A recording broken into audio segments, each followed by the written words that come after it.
시편 110편. 네, 110편도 역시 다윗의 시입니다. 자, 이 110편은 7절까지밖에 없죠. 아주 짧은 시편인데 흥미롭게도 이 시편 110편이 신약 성경에서 참 많이 인용돼요. 신약 성경에서 약 14번 인용이 됩니다. 특별히 이 110편 1절을 참 많이 인용하는데 그 얘기는 굉장히 시편 110편이 중요하다. 그렇죠. 신약 시대를 살아가는 우리들에게도 굉장히 중요하고 시편 110편 1절이 특히 해석이 되려면 반드시 신약 성경 안에서 110편이 풀어질 수가 있습니다. 자, 왜 그런가? 한번 우리 110편 이제 들어가 볼까요? 자, 1절 한번 읽어 보겠습니다. 110편 1절 시작. 여호와께서 내 주에게 말씀하시기를 내가 내 원수들로 내 발판이 되게 하기까지 너는 내 오른쪽에 앉아 있으라 하셨도다. 아멘. 자, 여기서 말하는 여호와께서 내 주에게 말씀하시길. 여기 내 주가 누구 같습니까? 요게 이제 헷갈려요. 이제 이런 부분들. 여호와께서 내 주에게 말씀하시길. 내가 내 원수들로 내 발판이 되게 하기까지 너는 내 오른쪽에 앉아. 나는 누구고 너는 누구냐? 또 주는 누구냐? 이렇게 복잡해지는 거예요. 1절만 놓고 보면. 근데 논쟁할 필요가 없어요. 어디에서 이 부분을 해석한다? 신약 성경에서 정확하게 110편 1편을 아무 오해 여지 없이 해석하고 있기 때문에 우리는 싸울 필요가 없는 것입니다. 자, 110편 1절을 신약 성경에서 한 14번 정도 언급하고 있다고 했는데요. 그 중에 일단 한 구절만 제가 읽겠습니다. 한 구절만. 자, 마태복음 22장. 마태복음 22장. 43절부터 44절. 43절부터 44절. 자, 같이 읽어볼까요? 시작. 이르시되 그러면 다윗이 성령에 감동되어 어찌 그리스도를 주라 칭하여 말하되 주께서 내 주께 이르시되 내가 내 원수를 내 발 아래에 둘 때까지 내 우편에 앉아 있으라 하셨도다 하였느냐. 아멘. 자, 명확해졌어요. 자, 다윗이 성령에 감동되어 어찌 그리스도를 주라 칭하여 말하되. 자, 그러면서 44절에 나오는 게 지금 시편 110편 1절을 인용한 겁니다. 맞죠? 네. 자, 그러면 그리스도를 주라 칭하여 말했다는 거예요. 예수님께서 직접 이렇게 다 지금 풀어서 말씀하신 거예요. 자, 그래서 110편 1절로 돌아와서 보면 여호와께서 내 주에게 말씀하시. 여기 말하는 주는 누굴 가리키겠어요?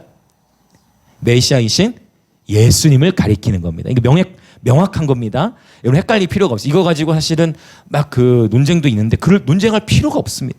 신약 성경에서 명백하게 1절을 해석하고 있기 때문에 그래서 삼일체 하나님 안에서 이 부분이 온전히 더 이해가 되는 거예요. 자, 좀 더 이제 볼게요. 자, 그러면 여호와께서라 했을 땐 여기서 여호와께서는 하나님 아버지께서 잘 정리해 보세요. 여호와께서 즉 하나님 아버지께서 내 주에게 말씀하실 내 주 여기서 내 주는 누구다? 성자 예수님에게 말씀하시기를 내가 여기 내가는 누구? 땡 여기 내가는 누구? 그렇죠. 하나님이 돼야죠. 지금은 국어 시간과 같습니다. 다시 자 다시 한번 자 여호와께서 여기 하나님 아버지를 가리키는 거죠. 여호와께서 내 주에게 말씀하시 여기 내 주는 누구? 명백하게 예수다. 맞죠? 네, 시작에서 살펴 명백 예수님의 즉 하나님 아버지께서 성자 예수님께 말씀하시기를 하나님 아버지께서 예수님께 말씀한다는 거예요. 내가 여기 내가는 하나님 아버지께서 내 여기 내는 누굴 가리키겠어요? 예수님을 가리키죠. 그렇죠. 내가 하나님 아버지께서 내 성자 예수님의 원수들로 내 여기 성자 예수님이 이제 계속 너의 발판이 되게 하기까지 너는 여기 너는 또 누구? 예수님이죠. 그렇죠. 너는 내 여기 되는 누구예요? 하나님 아버지. 그렇죠. 국어 시간 같습니다. 지금 너는 내 오른쪽에 앉아 있으라. 오케이? 정리됐습니까? 정리되셨어요? 네. 이제 헷갈리시면 안 돼요. 네, 잘 정리해 놓으시면 절대 헷갈리지 않을 수 있어요. 이런 거 가지고도 이단들 안산홍이나 이런 데서도 많이 장난하니까 이런 거 잘 정리해 놓으셔야 돼요. 우리가 잘 모르는 거 가지고 이단들이 공격하니까 잘 정리해 놓으셔야 돼요. 자, 다시 한번 1절인지 한번 읽어볼게요. 천천히 시작. 여호와께서 내 주에게 말씀하시기를 내가 내 원수들로 내 발판이 되게 하기까지 너는 내 오른쪽에 앉아 있으라 하셨도다. 이제 명백히 이해되셨죠? 그러니까 창세기 3장 15절과도 연결되고 내가 너로 여자의 후손과 원수가 되게 하리니 이런 표현들과 다 연결되고 자 이제 이해되셨을 거예요. 자 그러면 지금 예수님은 어디 계시다는 거예요? 하나님 보좌 우편에 앉아 계십니다. 아멘이시죠? 지금 예수님은 하나님 보좌 우편에 앉아 계세요. 그러면 언제까지 예수님은 하나님 보좌 우편에 앉아 계십니까? 네, 말씀해 주세요. 네. 언제까지? 시편 110편 1절에 의하면 우리가 그동안 알고 있는 선입견 말고 110편 1절에 의하면 언제까지 예수님이 하나님 보좌 오른쪽에 앉아 있으리라? 다시 110편 1절 여호와께서 내 주에게 말씀하시기를 내가 내 원수들로 내 발판이 되게 하기까지 너는 내 오른쪽에 앉아 있으라. 자 그러면 예수님은 언제까지 하나님 보좌 우편에 앉아 계셔야 돼요? 그렇죠. 예수님의 원수들로 예수님의 발판이 되게 하기까지. 맞습니까? 이것이 지금 성경에 말씀하고 있는 겁니다. 제가 이걸 계속 강조하는 이유가 있어요. 주님의 원수들이 주님의 발등상, 발판이 되게 하기까지 예수님은 어디에 계신다? 하나님 보좌 우편에 앉아 계신다. 이 원수들이 발판이 된다라는 건 뭐냐면은 고대에서는 전쟁에서 승리를 하잖아요. 그럼 패배하는 왕의 목을 승리한 왕이 발로 밟는 거예요. 발판처럼. 그래서 원수를 발판이 되게 한다라는 것은 네, 악한 원수 마귀 사단의 모든 권세가 완전히 깨어지고 예수님 발 밑에 거하게 된다라는 그런 의미가 되겠죠. 자, 원수로 내 발판이 되게 하기까지 너는 내 오른쪽에 앉아 있으라 하셨도다라는 것입니다. 예수님의 원수들이 예수님의 발판이 되게 할 때까지 누가 일하신다라는 거냐면 하나님 아버지께서 일하신다는 거예요. 여러분 하나님께서 지금도 일하십니다. 하나님께 지금도 일하십니다. 예, 이번 그 주중에 어떤 분이 유튜브 예배한 걸 보고 거기 댓글을 다셨어요. 근데 어떻게 댓글 다셨냐면 항암 치료 중이래요. 자기가 항암 치료 중인데 하나님께서 내 삶 가운데 일하고 계심을 믿습니다라는 댓글을 달아주셨더라고요. 그래서 저도 이렇게 축복의 메시지를 댓글로 이렇게 달고 했는데 여러분 하나님께서는 지금도 일하고 계신 줄 믿습니다. 저와 여러분의 개인의 삶에도 친밀하게 개입하셔서 일하고 계시고 온 우주를 지금도 다스리고 계시고 아멘. 해와 달과 별들이 반짝반짝하면서 지금 그분의 명령을 따라 움직이고 주님은 관리하고 계시고 그렇죠? 우리는 코 골고 잘 때에도 주님은 졸지도 않으신다라고 하는 말씀하셨잖아요. 성경. 아멘. 네. 우리 주님은 지금도 일하고 계시고 반드시 이 온 세상의 악들 모든 원수 마귀의 권세가 박살나고 깨어져서 정복되는 날이 올 것입니다. 할렐루야. 자, 근데 이제 좀 더 이 말씀과 연결해서 보고자 하는 말씀이 있어요. 사도행전 3장 20절 21절. 사도행전 3장 20절 21절. 지금 이 110편 1절과 연결되는 말씀이에요. 사도행전 3장 20절 21절.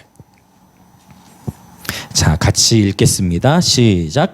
또 주께서 너희를 위하여 예정하신 그리스도 곧 예수를 보내시리니 하나님이 영원 전부터 거룩한 선지자들의 입을 통하여 말씀하신 바 만물을 회복하실 때까지는 하늘이 마땅히 그를 받아두리라. 지금 110편 1절하고 굉장히 비슷한 패턴의 말씀이 나온 거예요. 네, 어떤 의미인지 보여주십니까? 만물이 회복될 때까지는 하늘이 마땅히 그를 어떻게 한다? 받아둔다. 그건 뭐예요? 받아둔다? 즉 만물이 회복될 때까지 예수님 어디에 계셔야 된다? 그렇죠. 맞죠? 하나님 보좌 우편에 앉아 계신다. 이것이 지금 사도행전 3장 21절, 시편 110편 1절이 공통적으로 얘기하는 겁니다. 그러면서 만물이 회복되도록 하나님께서 일하시고 그리고 모든 원수가 정복되고 또 만물이 회복될 때 그때 예수님께서 재림하신다. 아멘? 지금 성경을 제가 말하고 있죠? 그렇죠? 네. 그래서 이 재림에는 조건이 있어요. 예수님의 재림하실 때는 이런 것 좀 많이 들어보셨을 건데 재림의 조건들 우리가 잘 알고 있는 것부터 봅시다. 자, 마태복음 24장에 유명한 거. 온 세상 가운데 뭐가 전파된다. 천국 복음이 전파돼야 된다. 많이 들어보셨죠? 네. 마태복음 24장. 온 세상 가운데 복음이 전파돼야 된다. 자, 그 다음에 또 더 있어요. 로마서 9장부터 11장에 보면은 뭐를 얘기하냐면 이스라엘의 회복. 1950년대 이전까지는 신학자들이 무조건 이스라엘, 성경에 나오는 이스라엘은 뭘로 대체됐다고 믿었냐면 교회로 대체됐다고 믿었어요. 그런데 그 이후부터 이제 1970년, 80년대부터 조금씩 달라지다가 지금 2020년대 왔죠. 지금은 신학교의 교수님들도 이 이스라엘, 성경 속에 기록된 이 이스라엘을 단순히 교회로만 보지 않고 교회로만 보는 것이 아니라 실제 이스라엘로 보기 시작했어요. 왜일까요? 1948년에 이스라엘 나라가 다시 회복됐기 때문이에요. 분명히 AD 70년에 이스라엘이 멸망을 했는데 그래서 이스라엘 진짜 끝났구나. 교회가 이스라엘 대체했구나 생각했는데 그게 아니라 이스라엘이 나라가 다시 세워져 버렸네? 1948, 2000년이 지나서 진짜 말씀대로 이루어지네?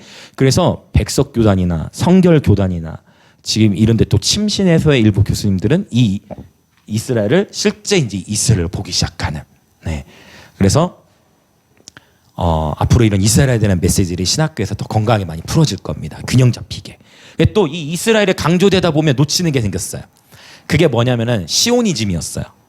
시오니즘. 시오니즘은 뭐냐면 이스라엘의 회복을 너무나 강조한 나머지 이방인인 사람들까지도 이 이스라엘처럼 되고자 하는 움직임이 일어나 버린 거예요.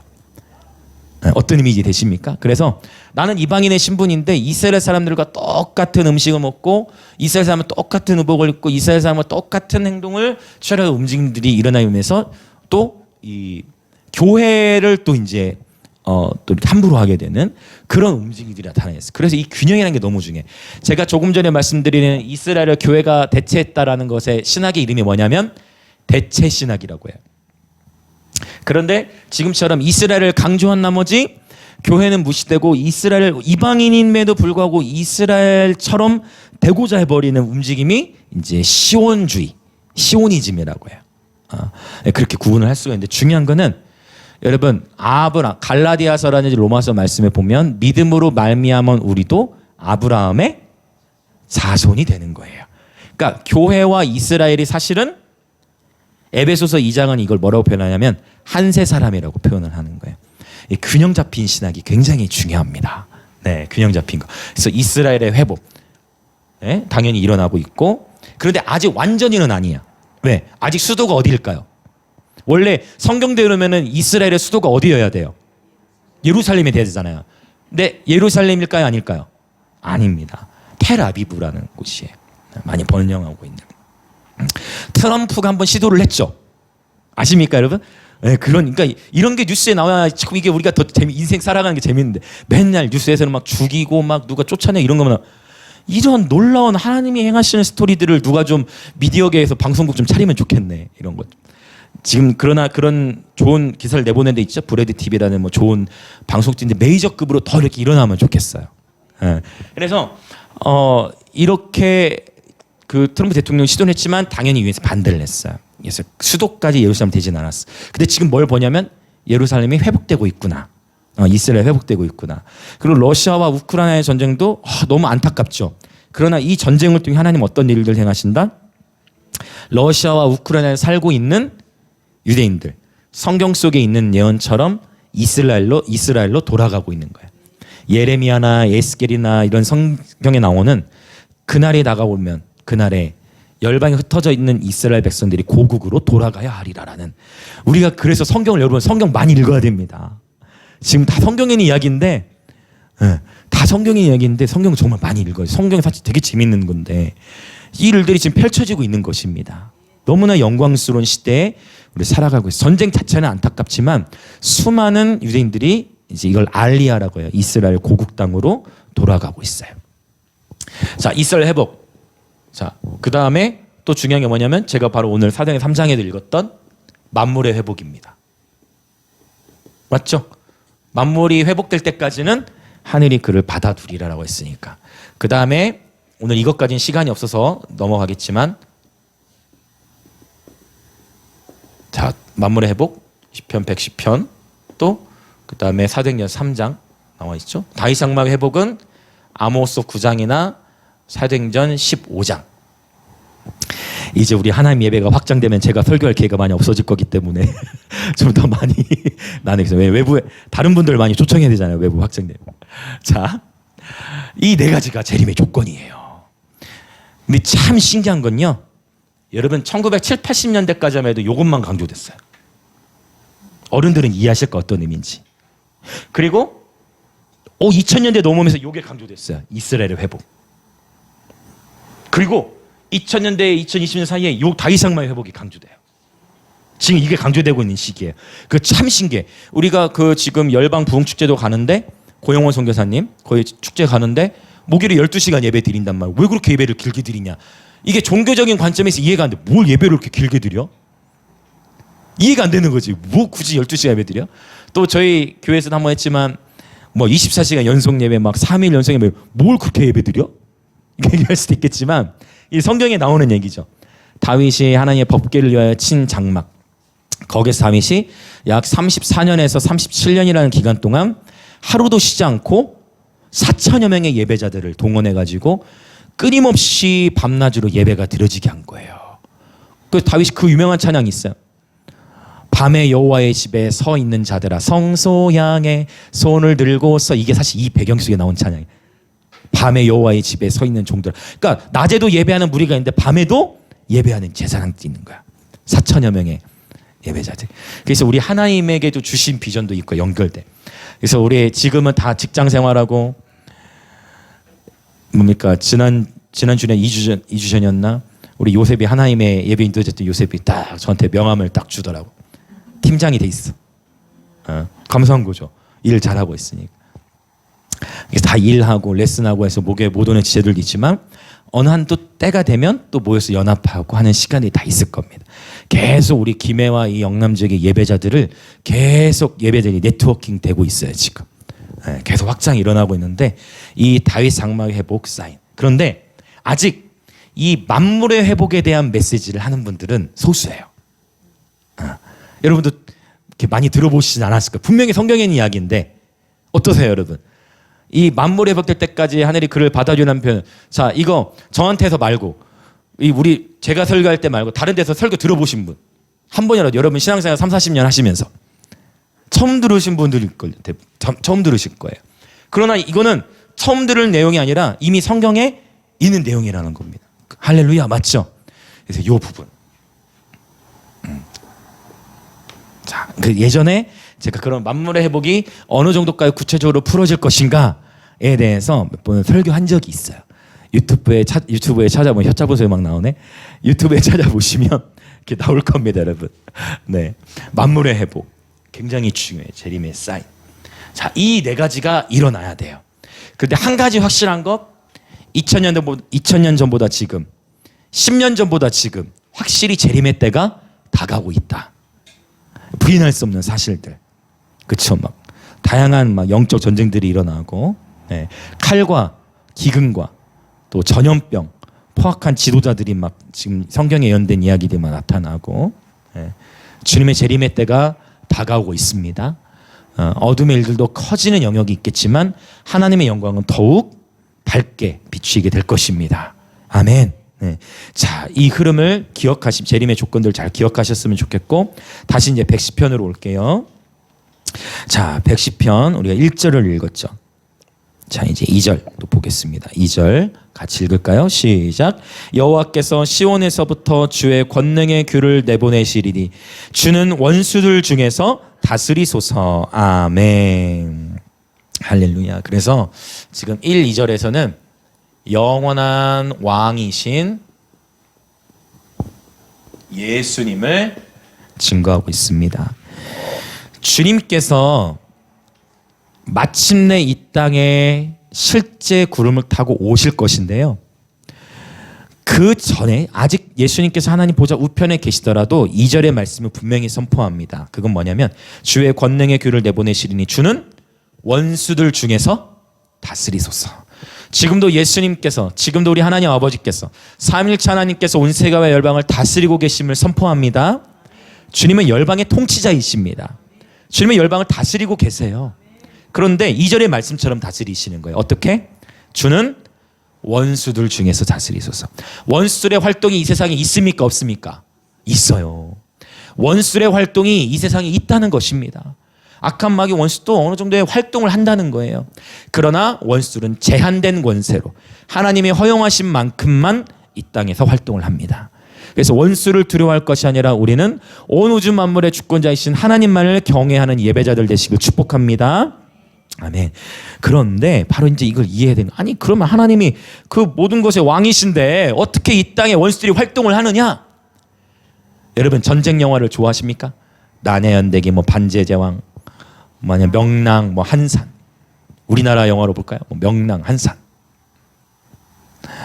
저는 전쟁 영화를 사실 좋아합니다. 막 전략 짜고 이런 거, 전략 짜고 막 전투에 승리하고. 근데 여러분 이런 전쟁 영화나 이런 거 보면요, 원수를요 그냥 한 방에 박살내면 재밌을 것 같아요? 재미없을 것 같아요? 여러분 원수가 그냥 주인공이 등장해가지고 그냥 초토화, 그냥 한 번에 그냥 원수를 다 초토화 시켜버려. 그러면 영화가 5분 만에 끝나. 5분 만에. 5분도 갈 필요도 없어. 그냥 영화 딱 시작해가지고 자 푸잉 레이저 빔 한번 쫙 해가지고 한번 초토해버리면 끝나버려. 그러면 와, 그러면 야 대단하다, 와 너무 멋지다 이렇게 될 것 같아요? 아니 그 감흥을 못 느끼는 거예요. 여러분 잘 귀는 차는 성령이 교회들이 하신 말씀을 들을지어다 잘 생각해 보세요. 하나님이 그렇게 할 수 있는 분이죠. 할렐루야. 여러분 하나님이 맘만 먹으면 그냥 한 번에 레이저 빔으로 삥 해야 돼. 빛이 있으라면 했듯이 빛이 없어져 버려라 해가지고 한 번 하시면 그냥 초토화되는 거예요. 근데 주님은 그런 식으로 하지 않아. 주님이 다스리시는 방식은 뭐냐면 스토리예요. 관계예요. 한 번에 삥 하면 재미없어. 그러니까 어떻게? 영화는 똑같은 게. 이순신 장군 재밌게 나가죠. 까먹었네. 기억이 안 나네. 갑자기. 무릇 살고자 하는 자는 죽을 것이요 죽고자 하는 자는 죽을 것이. 죽고자 하는 자는 살 것이. 다 깨어 계시죠? 옛날엔 잘했는데. 여러분 그러면서 어떻게 해요? 위기 상황에 몰리잖아요. 위기 상황에 몰리니까 그 가운데 꼭 어떤 일들이 있어요. 배신자들이 나타나죠. 위기 상황, 처절한 상황에서 힘을 모아야 되는데 처절하고 죽게 생겼으니까 어떻게? 배신, 도망쳐. 불 지르고 도망치는 것도 그냥 도망치면 괜찮은데 불 지르고 도망치고, 배신도 그냥 떠나는 게 아니라 꼭 폭탄을 터뜨리고. 교인은 자는 교회에 하신 말씀을 들을지어다. 위기 상황 가운데 더 집중하는 게 아니라 이런 더 폭탄이 터지고 막 이런 상황 속에 치고받고 처절한 상황 속에서 어떻게 됩니까? 결국 적들을 무찌르잖아요.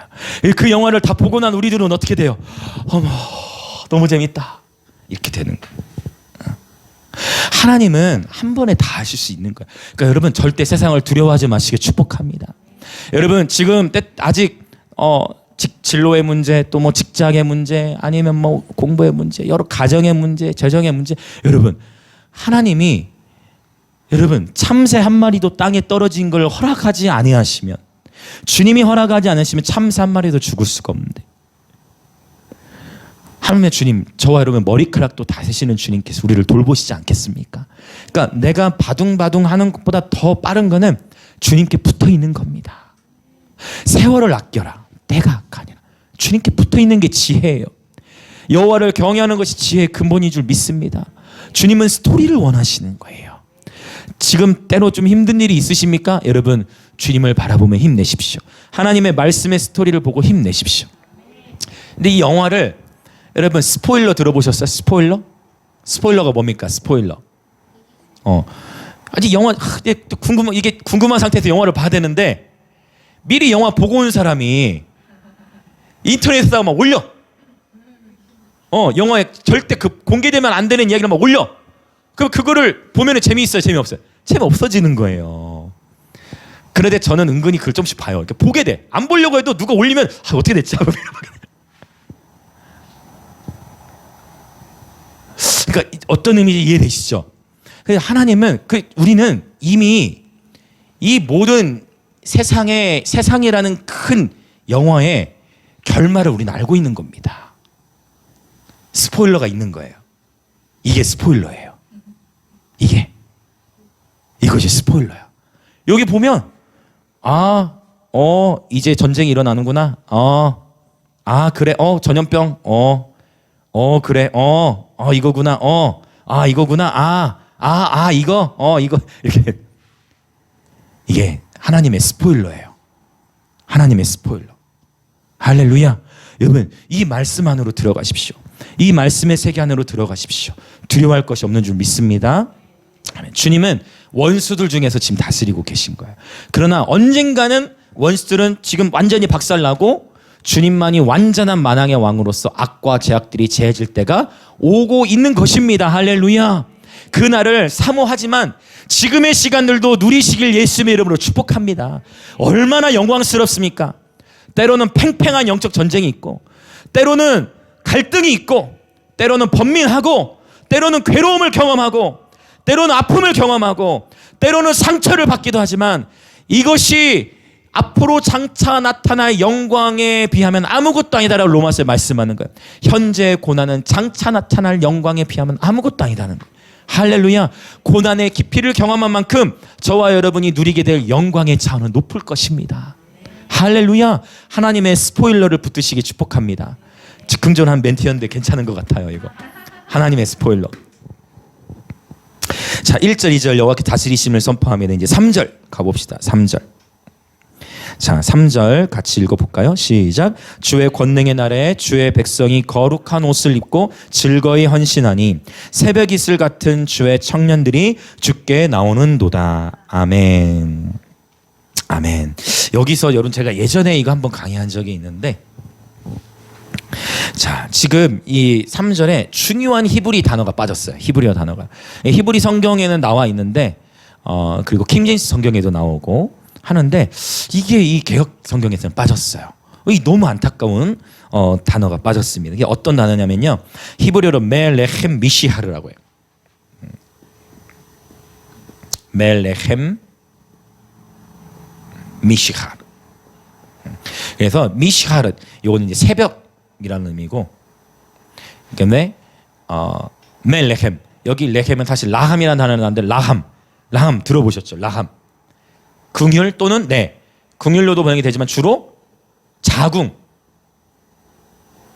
자궁이라는 단어, 히브리어로 자궁이라는 단어를 지니고 있어요. 네.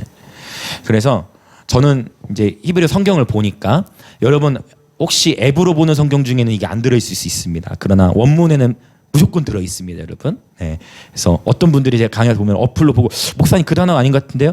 여러분, 앱 성경에는 성수 이런 게 잘 표기가 안 돼 있어요. 네, 그런 차이가 있어요. 자, 어쨌든 멜레헴 미시하라는 단어인데, 그럼 이게 어떤 의미가 되냐면 자궁, 새벽의 자궁,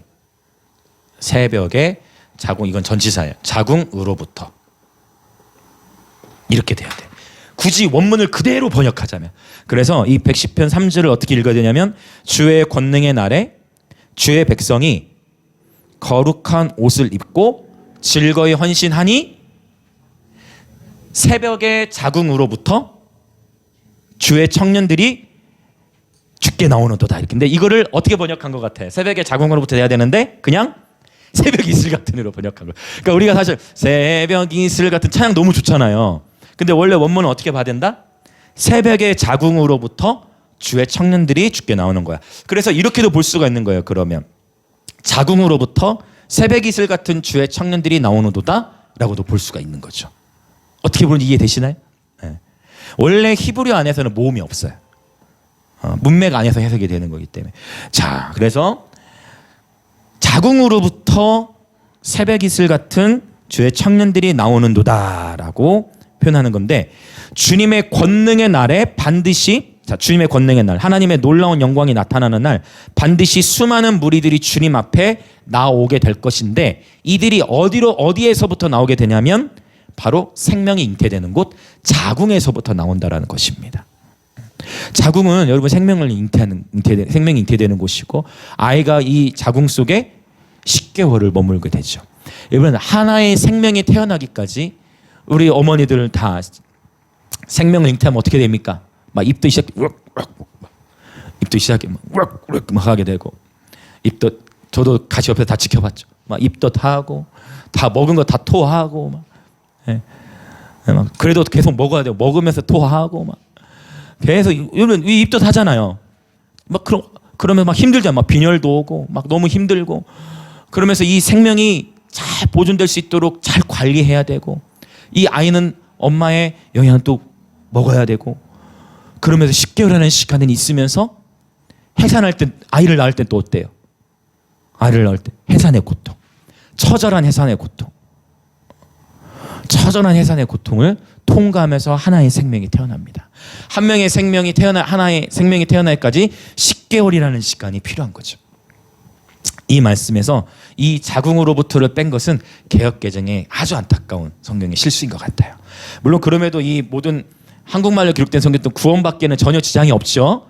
구원을 얻기는 전혀 문제가 없습니다. 그러나 이런 좀 아쉬운 단어들, 히브리 헬라 아쉬운 단어들, 빠진 아쉬운 단어들이 있어요. 그래서 이 자궁으로부터 주의 청년들이 주께 나오노도다. 하나님은 바로 저와 여러분을 영적 자궁으로 부르셨습니다. 다음 세대들을 출산할 영적 자궁. 자, 옆에 계신 분들에게 인사합시다. 하나님께서 당신을 영적 자궁으로 부르셨습니다. 한 명의 영적 예배자, 한 명의 생명을 출산하기까지 우리 어머니들 다 아실 거예요. 한 아이를 낳기까지 얼마나 큰 고통과 인내와 시간들이 통과합니까? 한 사람의 진정한 예배자가 태어나기까지 이런 해산의 수고가 필요해요. 바울이 뭐라고 합니까? 바울이 그리스도에서 1만 스승이 있을 때 아비는 많지 아니하다. 내가 너희를 낳았다라고 표현하잖아요. 그렇죠? 바울 그런 표현. 해산의 고통 얘기. 여러분 한 사람의 진정한 예배자가 태어나기까지 해산의 고통이 있는 것이죠. 누가 이 다음 세대를 품겠습니까? 오늘 이 메시지와 제가 설교 전에 나눴던 이 광고와 연결되는 것 같아요. 하나님 모교 예배의 이 확장. 여러분 하나님께 저와 여러분을 영적 자궁들로 부르셨습니다. 아멘. 다음 세대를 출산할 영적 자궁들. 아멘 아멘. 자, 그래서 잉태하고 관리하고 그리고 품고 출산할 때까지 우리는 계속해서 그리스도의 생명 또 다음 세대들을 품어야 하는 것입니다. 자, 그러면 이제 더 나아가야 돼. 누가 당연히 너무 좋은 동기부여인데 누가 이러한 영적 자궁들이 될 수 있는 것인가에 대한 질문이죠. 누구냐면 바로 거룩한 옷을 입고 즐거이 헌신하는 주의 백성이 영적 자궁의 역할을 하게 되는 것입니다. 아멘. 자, 볼까요? 거룩한 옷을 입고 즐거이 헌신하는 주의 백성. 거룩한 옷을 입고 즐거이 헌신하는 주의 백성. 주의 권능의 나를 향한 최고의 준비는 바로 거룩함과 자원함입니다. 제 목요일 때 자주 나누는 거죠. 거룩함과 자원함. 이것이 우리 하나님 모든 예배팀 또 우리 하나님 중보자 우리들에게 하나님이 주신 도전입니다. 거룩함과 자원함입니다. 여러분 기름 부음에는 대가 지불이 있습니다. 구별됨의 시간이 필요한 거예요. 연단의 시간이 필요합니다. 준비됨의 시간이 필요한 것입니다.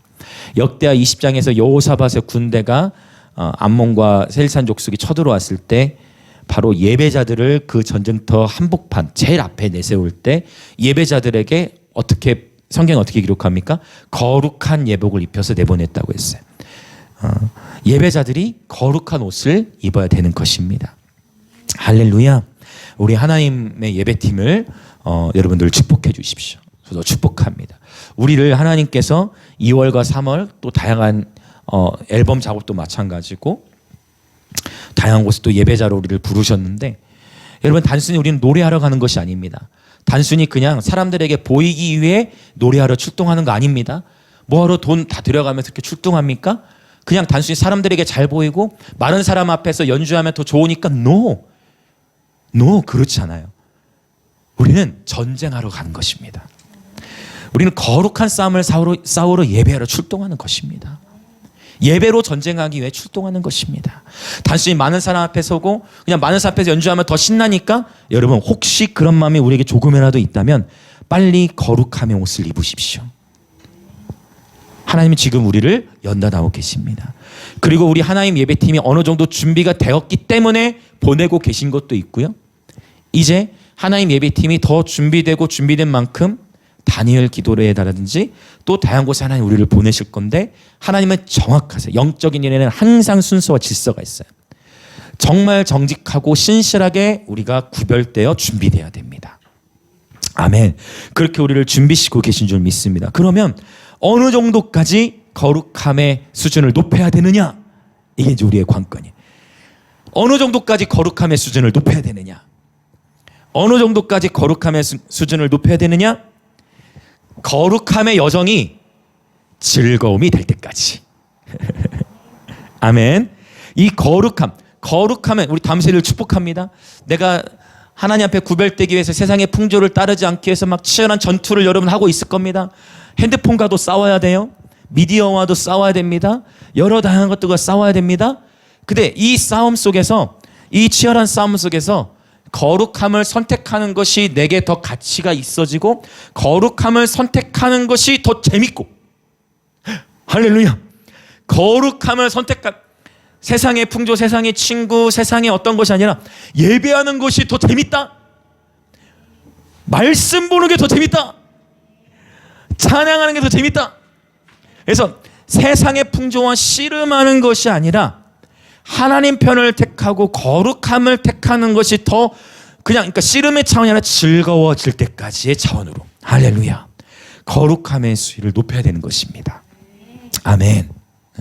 아멘. 이 싸움이 우리 앞에 직면했어요. 하나님은 거룩함과 자원함으로 준비된 예배자들을 사용하실 것입니다.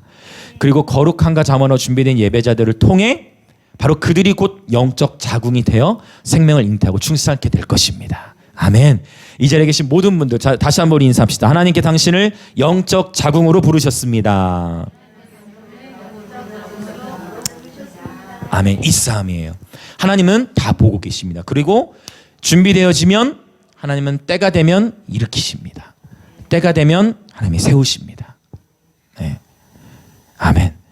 그래서 제가 우리 철진을 통해 그걸 또 보는 것 같아요. 하나님이 이렇게 세우시는 것을 보고, 여러분 우리 모두 하나님 앞에 코람되어죠. 하나님 앞에서 살아가는 이 신앙생활, 한 번뿐인 인생, 하나님의 영광을 위해 살아가는 저 여러분 되기를 원합니다. 아멘. 이 3절, 이 영적 자궁, 이 말씀을 다 취하십시오. 자, 이제 4절도 보겠습니다. 4절. 자, 3절에 자원하는 예배자가 나왔습니다. 자, 4절 같이 읽겠습니다. 시작. 여호와는 맹세하고 변하지 아니하시리라. 이르시기를 너는 멜기세덱의 서열을 따라 영원한 제사장이라 하셨도다. 아멘. 자, 이 멜기세덱이라는 얘기가 창세기 14장과 또 히브리서에 나오는데, 오늘 이것까지 다 나눌 시간은 없지만 간단하게 말씀드리면 바로 이 멜기체덱, 이것은 의의 왕을 나타내고 바로 그 누구를 가리킬까요? 예수님을 나타내는데, 멜기세덱의 서열을 따라 영원한 제사장, 1절 2절에서는 왕이신 예수님을 나타낸다면 4절에서는 영원한 대제사장이신 예수님, 영원한 대제사장이신 예수님을 가리킵니다. 예수님은 왕이시자 제사장이시죠. 아멘. 그런데 우리 예수님, 사람은요, 사람의 대제사장은 1년에 한 번만 지성소에 들어갈 수가 있었고, 백성들의 죄를 사하기 위해서 수도 없이 짐승 각 뜨고 제물을 드려야 되는데, 예수님께서 직접 제물이 되어지심으로 말미암아 단 한 번의 영원한 제사, 영원한 속죄를 이루셨습니다. 그래서 저와 여러분이 오늘 살아있는 것입니다.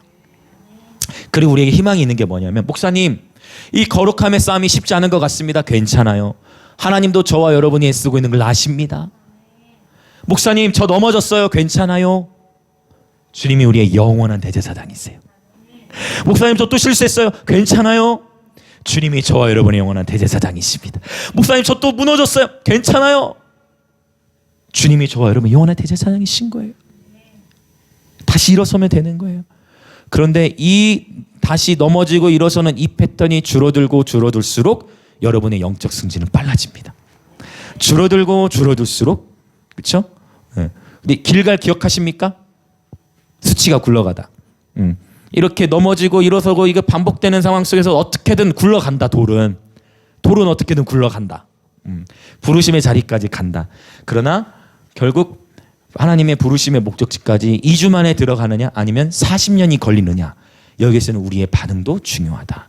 자, 여러분 기억하십시오. 그러나 넘어질 때에도 하나님 우리를 긍휼히 여기시고 받아주시는 제재사장이 되신다. 자, 이제 5절부터 7절 같이 읽어보겠습니다. 5절부터 7절 시작. 주의 오른쪽에 계신 주께서 그의 노하시는 날에 왕들을 쳐서 깨뜨리실 것이라. 문 나라를 심판하여 시체로 가득하게 하시고 여러 나라의 머리를 쳐서 깨뜨리시며 길가의 시냇물을 마심으로 그의 머리를 드시리로다. 아멘. 5절부터 7절은 지금 전쟁을 나타내는데, 즉 전쟁에 능하신,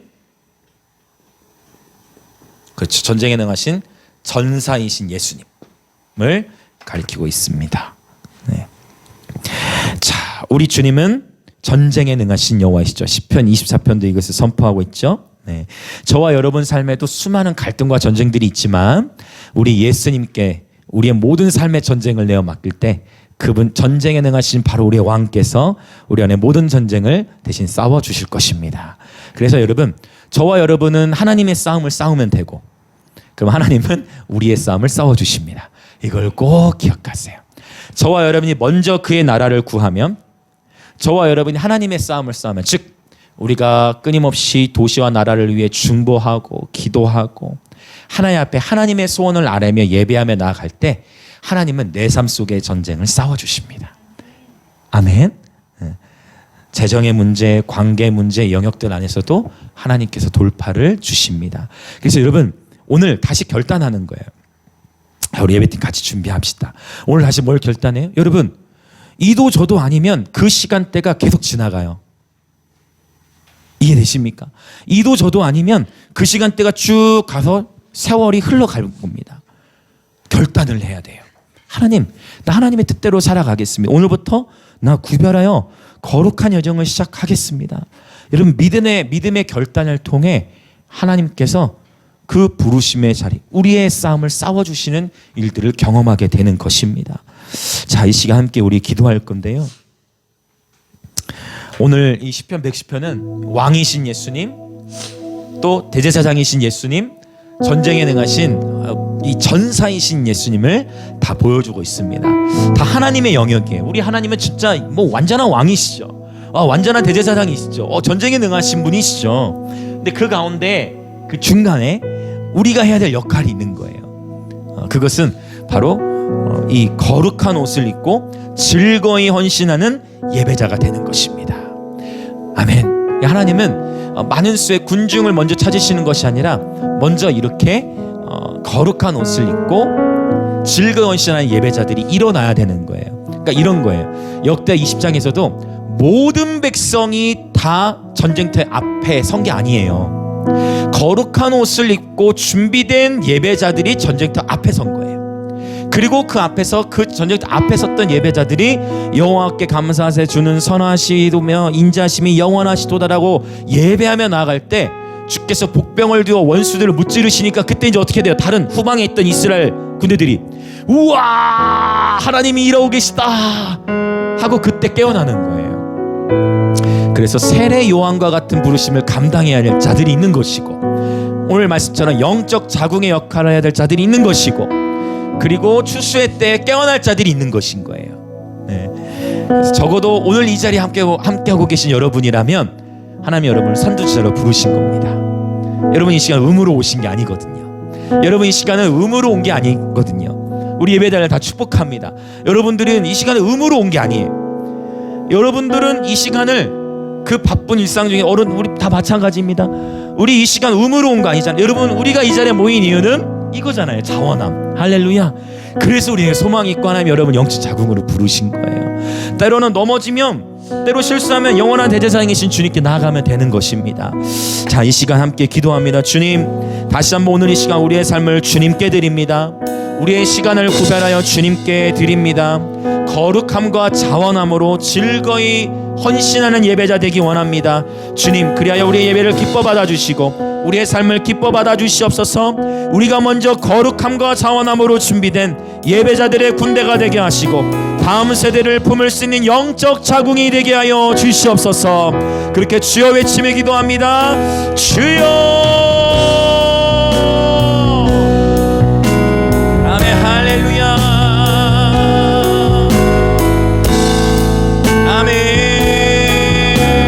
아멘. 오 주님 그렇습니다. 오 주님 그렇습니다. 오 주님, 우리가 하나님 앞에 섭니다. 하나님, 인생은 한 번뿐인데 주님, 다시 한번 우리의 삶을 오늘 주님께 구별하여 드립니다.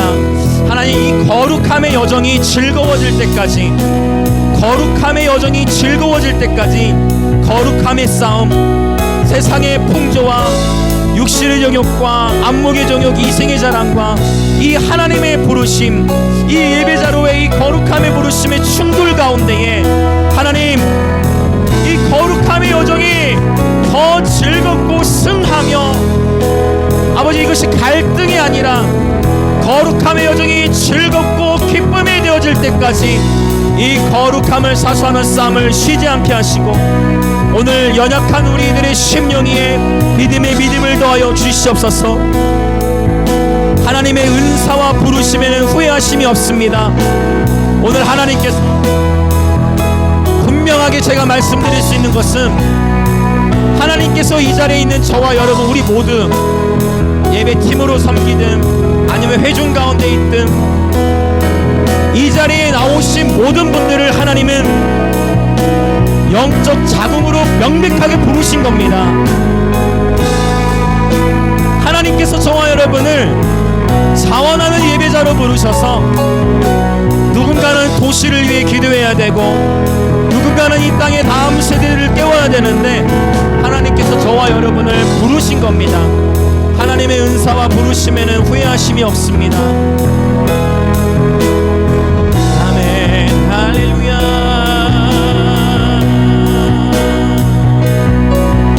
우리 주님의 말씀 앞에 섭시다. 주님을 신뢰합시다. 지금대로 내 눈에 아무 증거가 아니 보이고 지금 내 삶의 현실, 내 삶의 무게가 너무나 커 보인다 할지라도 여러분, 하나님을 신뢰합시다. 우리는 이미 하나님의 스포일러, 우리는 이미 하나님의 스포일러인 말씀을 가지고 있습니다. 우리는 우리 인생의 결말과 이 세상의 결말을 알고 있습니다. 하나님의 스토리에 우리가 동참합시다. 하나님의 스토리에 우리가 동참합시다. 하나님의 스토리에 우리가 동참합시다. 여러분, 우리가 준비되지 않으면, 우리가 이 길을 가지 않겠다고 내려놓으면 하나님은 다른 사람을 세우실 거예요. 내가 하나님의 부르심을 놓으면 하나님은 다른 사람을 그 부르심의 자리에 배치하십니다. 이것이 하나님의 일과 사람의 일의 차이예요. 사람의 일은 그 사람이 그 일을 놓으면 그대로 끝나지만 하나님의 일이라는 것은 하나님의 부르심의 자리, 하나님의 자리를 내가 놓으면 나는 그 자리에서 놓더라도 하나님은 다른 사람을 세우십니다. 오늘 이 하나님의 부르심 붙잡으십시오. 한 번뿐인 인생 하나님의 부르심을 붙잡으십시오. 아멘. 거룩한 옷을 입고 즐거이 헌신하는 예배자들의 삶이 되게 하여 주시옵소서.